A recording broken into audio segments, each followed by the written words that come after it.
যাদের নেতৃত্বে আমরা সারা বাংলাদেশে ঐক্যবদ্ধ হয়েছি, আজকে তাদের বিপদের দিনে তাদের রক্তের উপর দাঁড়িয়ে যে রাজনৈতিক দল গঠন হয়েছে এনসিপি, আমরা তাদেরকে কোনো ভূমিকা নিতে দেখি নাই।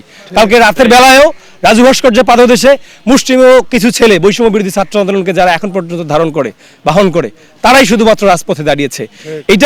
এটা আমরা সেই সকল তাদেরকে আমরা আসলে মনে করিয়ে দিতে চাই যে শুধুমাত্র রাজনৈতিক স্বার্থ হাসিলের জন্য আসলে অভ্যুত্থান সংগঠিত হয় নাই। আপনারা ভুলে যাবেন না, আপনারা যখন স্বার্থপর হবেন আগামীতে বাংলাদেশে আর কখনো এরকম প্রতিবাদী ছাত্র জনতা তৈরি হবে না, প্রতিবাদ তৈরি হবে না।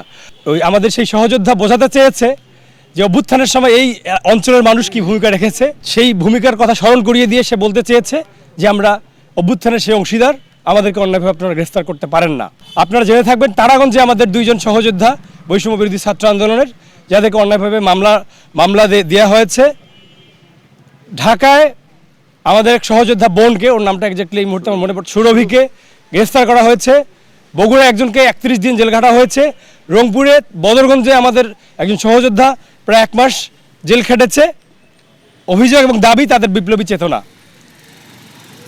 এর মাধ্যমে সারা বাংলাদেশে বিপ্লবীদেরকে বিতর্কিত করে এবং সর্বশেষ আপনারা দেখেছেন যে ওসমান হাদিকে হত্যা পর্যন্ত করা হয়েছে। বাংলাদেশে অভ্যুত্থান পরবর্তী সময়ে বিপ্লবীদেরকে বিভিন্নভাবে বিতর্কিত করা হয়েছে এবং সর্বশেষ এই যে একটার পর একটা ঘটনা সেই জায়গা থেকে আমরা সরকারকে বলতে চাই, আপনারা যে ছাত্র জনতার অভ্যুত্থানের মধ্য দিয়ে ক্ষমতা এসেছেন, যে ম্যান্ডেটে ক্ষমতা এসেছেন, সেই মানুষের কথা বোঝার চেষ্টা করুন, তাদের অধিকার নিয়ে কথা বলুন, বিচার করুন, সংস্কার করুন।